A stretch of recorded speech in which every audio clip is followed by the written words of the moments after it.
हमारा दिमाग एक ही है, बस इसके काम करने के दो तरीके हैं, कॉन्शियस और सबकॉन्शियस।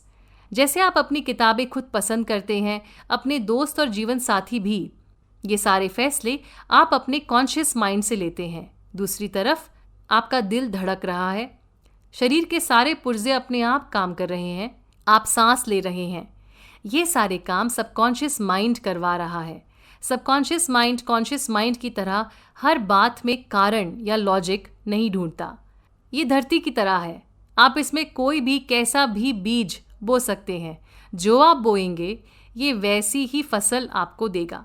उदाहरण के तौर पर, अगर आपने किसी झूठ को अपने कॉन्शियस माइंड से सच मान लिया, तो आपका सबकॉन्शियस माइंड भी उस झूठ को सच मान लेगा और फिर आपको वैसे ही परिणाम भी देगा।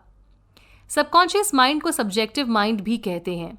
जब कॉन्शियस माइंड यानी कि ऑब्जेक्टिव माइंड शांत हो जाता है, तब सब्जेक्टिव माइंड के होने का एहसास बढ़ जाता है। सब्जेक्टिव माइंड इंट्यूशन से जुड़ा होता है। कई बार आप दूसरों का दिमाग पढ़ लेते हैं। किसी लिफाफे के अंदर क्या है आपको पहले से पता चल जाता है। ये सब सब्जेक्टिव माइंड का कमाल है। अगर आपने अपने सबकॉन्शियस माइंड को कुछ ऐसा कहा है जो आप बदलना चाह रहे हैं, तो बहुत आसान है। आप बार बार अच्छी बातें दोहराइए, आपका सबकॉन्शियस माइंड इन बातों को सुनकर इन्हें सच मान लेगा। बहुत ज़रूरी है इस बात को समझना कि हमारा कॉन्शियस माइंड दरवाजे पर बैठा हुआ वॉचमैन है। उसका काम है कि बहुत ध्यान से चेक करने के बाद ही हमारे सबकॉन्शियस माइंड तक किसी सोच को अंदर आने दे।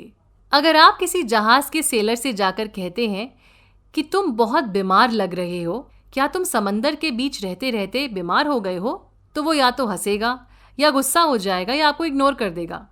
सेलर सुबह शाम पानी के बीच रहता है, तो उसे पानी की वजह से दिक्कत नहीं हो सकती।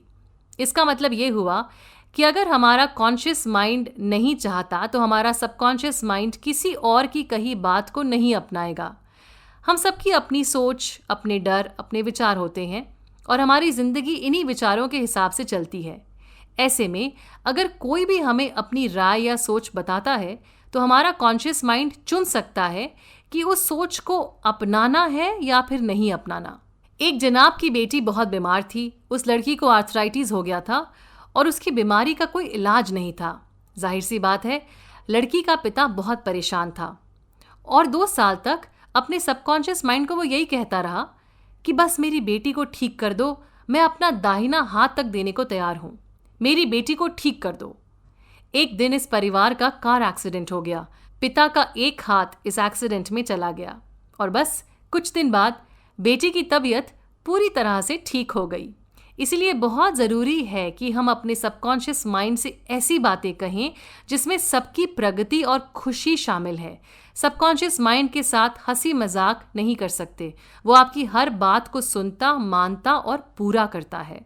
एक गायक थी जिसे ऑडिशन के लिए जाना था, मगर डर ने उसके हाथ पांव ठंडे कर दिए थे। इस गायक ने दिन में 3 बार खुद को कमरे में बंद करके दिमाग को शांत करने के बाद सबकॉन्शियस माइंड से कहा कि मैं बहुत अच्छा गाती हूँ, मैं शांत रहती हूँ, खुद पर विश्वास रखती हूँ। 1 हफ्ते के अंदर इस गायक ने अपने आत्मविश्वास में फ़र्क देखा, ऑडिशन बहुत अच्छे से दिया और खुद पर जीत हासिल की। इसी तरह से एक 75 साल की महिला अपनी याददाश्त की वजह से बहुत परेशान रहने लगी थी। उन्होंने अपने सबकॉन्शियस माइंड को दिन में कई बार ये कहना शुरू किया, मुझे जब जो चाहिए होता है मुझे मिल जाता है। मेरी याददाश्त दिन ब दिन बेहतर होती चली जा रही है। 3 हफ्ते के अंदर इस महिला को अपनी याददाश्त में काफ़ी फ़र्क नज़र आ गया। कुछ गुस्सैल आदमियों ने अपने सबकॉन्शियस माइंड को हर दिन 3 से 4 बार ये कहना शुरू किया, मैं हमेशा खुश रहता हूँ, मैं बहुत हंसमुख हूँ, मैं इस बात का शुक्रगुजार हूँ कि अब ये मेरा स्वभाव बन चुका है। ऐसा करने से इन लोगों को खुद में बहुत बदलाव नज़र आया।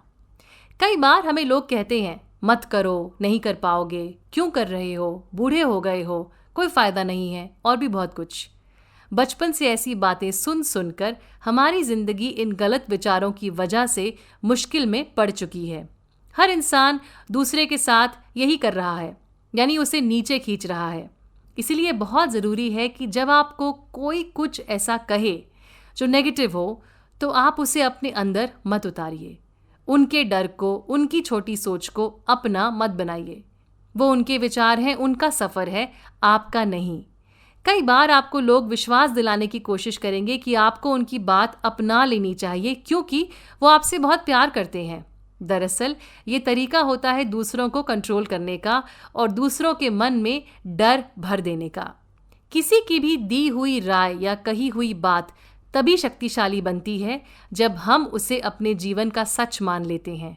हमारे पास चुनने की शक्ति है, इसीलिए हमें चुनना चाहिए जिंदगी को, सेहत को, प्यार को, ना कि डर और अंधविश्वास को।